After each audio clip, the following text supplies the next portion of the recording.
If your Bitcoin is on Coinbase right now, it is not fully yours yet. That is not a criticism of Coinbase.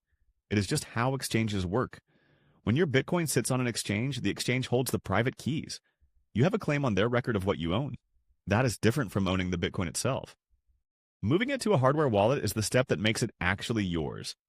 And it is simpler than most people think. I'm Sat, and today we're making this transfer actually make sense. Let's keep it simple. Before we get into the steps, one thing worth saying clearly up front. This process involves sending Bitcoin to a new address for the first time.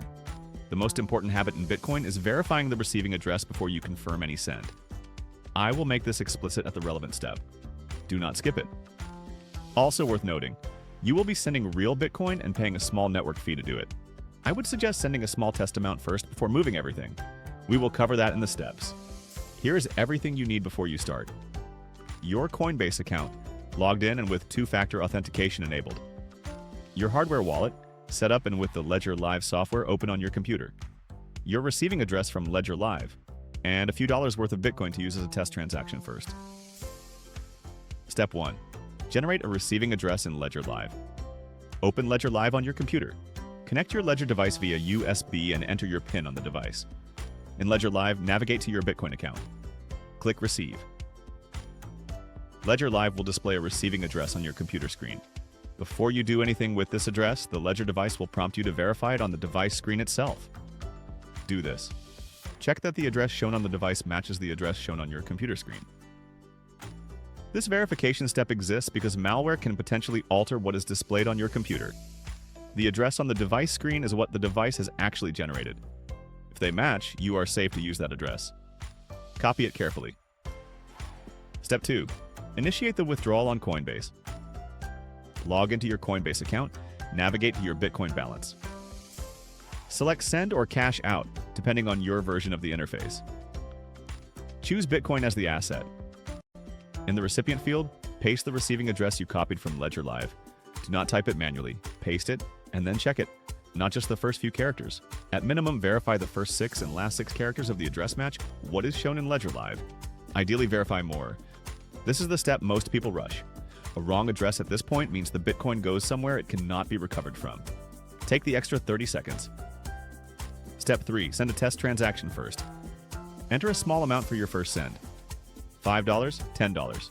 Enough to confirm the process works without risking your full balance. Coinbase will show you a fee for the transaction. Review it.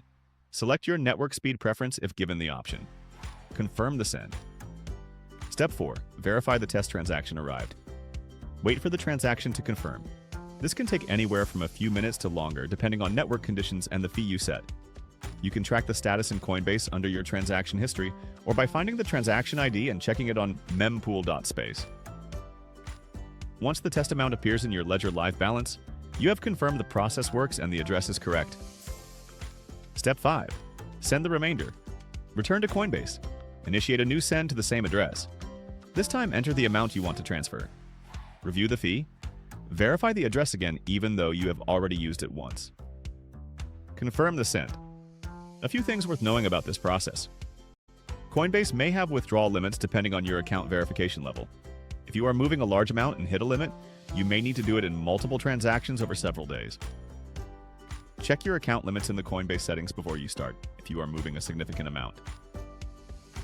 The network fee is paid in Bitcoin and goes to the miners who process the transaction. Coinbase does not keep this fee. The fee amount varies depending on how busy the Bitcoin network is. If the fee looks higher than expected, you can wait for a quieter period or select a lower fee option and wait longer for confirmation. Once the Bitcoin leaves Coinbase and arrives in your Ledger wallet, it is controlled entirely by your seed phrase. The exchange has no further visibility or control over it. This is the point at which the Bitcoin is genuinely yours.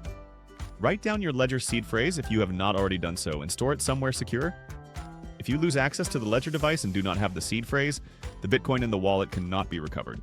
One final check. Check your Ledger Live balance and confirm it matches what you expected. Then disconnect the Ledger from your computer and store it safely. You do not need to keep it connected. The Bitcoin is on the blockchain, not on the device. Let's bring it together. Moving Bitcoin from Coinbase to a Ledger hardware wallet takes 5 steps. Generate a receiving address in Ledger Live and verify it on the device screen before using it. Paste that address into Coinbase's send interface and verify it again before confirming. Send a small test amount first. Confirm the test arrived in Ledger Live, then send the remainder. The fee is paid to miners, not to Coinbase. Check your Coinbase withdrawal limits before starting if you are moving a large amount. Once the transfer is complete, the Bitcoin is controlled by your seed phrase. Store the seed phrase securely. The device can be replaced. The seed phrase cannot. If you have not yet set up your Ledger wallet and want to go through the full setup process from scratch, that video covers every step from unboxing to your first transfer. The link is in the description. Watch that next. Stack smart. Stay curious. See you in the next stack.